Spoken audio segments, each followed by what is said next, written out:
कुआं। सीमा गर्मियों की छुट्टियों में अपनी नानी के गांव आई थी।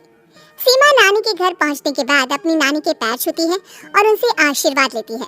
तभी उसकी नानी उससे कहती है, इतनी बड़ी हो गई मेरी सीमा, चल जल्दी से हाथ मुंह धो ले, मैं तेरे लिए खाना लगा देती हूँ। भूख लगी होगी ना? हाँ नानी, भूख तो लग रही है मुझे, आपके हाथ के बने हुए पीले दाल और चावल खाने की। कितना टाइम हो गया है मुझे आपके हाथ का बना हुआ दाल चावल खाए हुए। तू तो नौकरी में व्यस्त थी, तो तुझे कहाँ से टाइम मिलेगा अपनी नानी के लिए? और जब इतने टाइम बाद आई है तो ज्यादा टाइम के लिए रुक कर जाएगी तू। हाँ हाँ नानी, इस बार पूरे 2 महीने के लिए आई हूँ। सीमा की नानी अंदर जाकर उसके लिए खाना बनाने लगती है। सीमा कमरे में अकेली होती है, तभी उसे किसी औरत के रोने की आवाज सुनाई देती है। वो कभी खिड़की से बाहर झांकती है तो कभी दरवाजे से बाहर झांकती है। उसे समझ में नहीं आ रहा होता है कि आखिर रो कौन रहा है। तभी नानी खाना लेकर आ जाती है। वो अपनी नानी से कहती है, नानी, कोई औरत रो रही है क्या? मैं जब से यहाँ आई हूँ तब से मुझे यहाँ किसी औरत की रोने की आवाज आ रही है। हे भगवान, कहीं ये वही तो नहीं? बोलो ना नानी। अरे कोई नहीं रो रहा, ये तेरे मन का वहम है। और तू ना अब खाना खा ले, ज्यादा यहाँ वहाँ की बातों में ध्यान मत दिया कर। जल्दी से खाना खा और फिर मेरे साथ आ जा मेरे कमरे में, दोनों बैठ कर खूब सारी बातें करेंगे। ऐसे ही अगले दिन सीमा अपनी नानी के साथ गांव के बाजार जा रही होती है। उसी रास्ते में फिर से किसी औरत के रोने की आवाज आती है। वो अपनी नानी से कहती है, अरे नानी, क्या सच में तुम्हें अभी भी किसी औरत की रोने की आवाज नहीं सुनाई दे रही? मुझे किसी औरत की बहुत बुरी तरीके से रोने और चीखने की आवाजें आ रही है। मैं बहुत परेशान हूँ नानी, आखिर ये कौन है? मुझे लगता है कि सीमा को शहर भेज देना चाहिए, यहाँ रहना उसके लिए ठीक नहीं। नानी बोलो ना, आप चुप क्यों हो जाती हो? सीमा, तू घर चल, मुझे तुझसे बहुत जरूरी बात करनी है। नानी सीमा को घर ले आती है और सीमा से कहती है, सीमा, कल सुबह तू शहर वापस चली जाएगी। अरे अचानक? आखिर क्या बात है नानी, आप मुझे ऐसे जाने को क्यों कह रही हो? मैं बस जो कह रही हूँ उस पर ध्यान दे। तू कल सुबह यहाँ से चली जाएगी, और ये बात मैं कोई मजाक में नहीं बोल रही। तू कल जाएगी तो मतलब जाएगी। अरे नानी, चली जाऊंगी मैं, ठीक है, पर आखिर बात क्या है ये तो बता दो। मम्मी से कोई बात हुई है या फिर मुझसे कोई गलती हुई है जो तुम मुझे अचानक से जाने के लिए बोल रही हो? देख सीमा, रात बहुत हो चुकी है और मुझे इस बारे में कोई बात नहीं करनी। चल, अब चल के मेरे साथ सो जा, सुबह की बस पकड़कर तुझे शहर भी तो जाना है। सीमा को अपनी नानी का ऐसा व्यवहार देखकर बहुत ही अजीब लगता है। उसे कुछ समझ में नहीं आ रहा होता है कि आखिर उसकी नानी उसे अचानक से गांव छोड़कर जाने के लिए क्यों कह रही है। ये सारी बातें सोचते सोचते सीमा की आंख लग जाती है और वो अपनी नानी के साथ सो जाती है।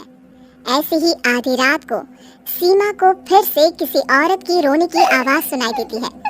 वो उस औरत की आवाज सुनकर बार बार करवटें बदल रही होती है और तभी उसे सपने में भी एक अजीब सी औरत की परछाई दिखाई देती है, जो इतना चीख चीख कर रो रही होती है कि सीमा डरकर उठ जाती है।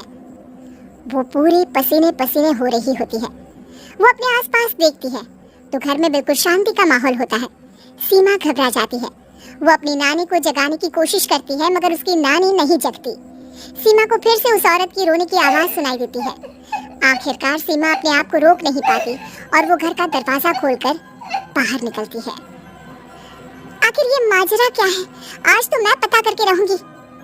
अब आवाज का पीछा करते हुए सीमा आधी रात को गांव के चौपाल के पास बने कुएं के पास पहुंच जाती है, जहां कुएं की चारों ओर बेड़ियां लगी होती हैं। उन बेड़ियों में लगे हुए ताले के साथ एक लाल रंग का कपड़ा और माता रानी का कलावा बंधा होता है। उस कुएं में से सीमा को किसी के रोने की आवाज आती है। सीमा परेशान हो जाती है। इस कुएं में कौन है? कौन है यहाँ? सुनो, कौन है? कौन रो रहा है?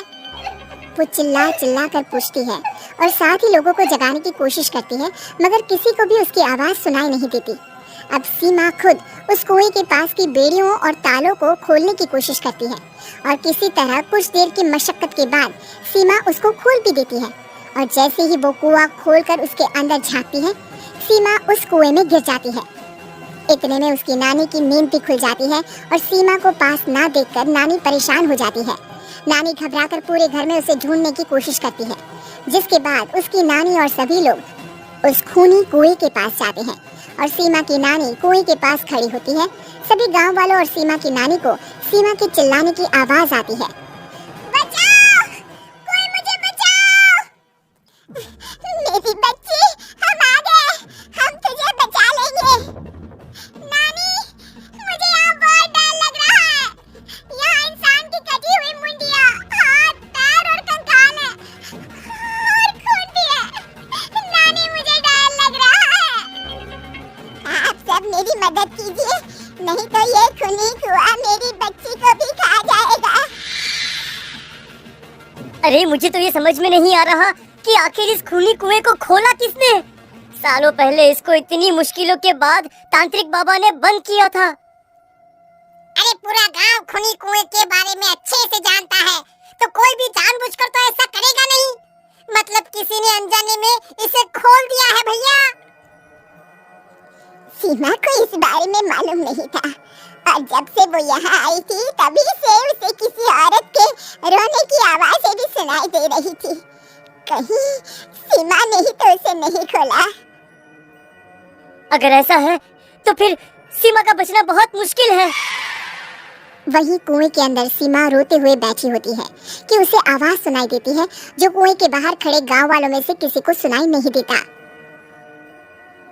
आज सालों के बाद मुझे ताजा खून मिलेगा।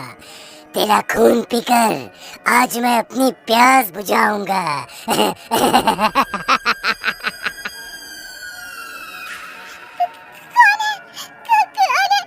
मत मारो प्लीज, मुझे जाने दो प्लीज। मैंने किसी को क्यों बिगाड़ा है? वो तुझे मरने के बाद पता चल ही जाएगा। जितने में गांव वाले और सीमा की नानी कुछ सोच पाते, उतने में उन्हें सीमा के चिल्लाने की आवाज आती है और अगले ही पल सब शांत हो जाता है। क्या हुआ? सीमा, मेरी बेटी। माफ करना बहन, लेकिन अब सीमा वापस नहीं आएगी। हमें एक बार फिर से कुएं को बंद करना होगा। गांव वाले तभी तांत्रिक को बुला कर लाते हैं। एक बार फिर अपनी शक्ति से तांत्रिक बाबा उस कुएं को हमेशा हमेशा के लिए बंद कर देते हैं और वहां एक बोर्ड लगा दिया जाता है कि यहाँ आना मना है।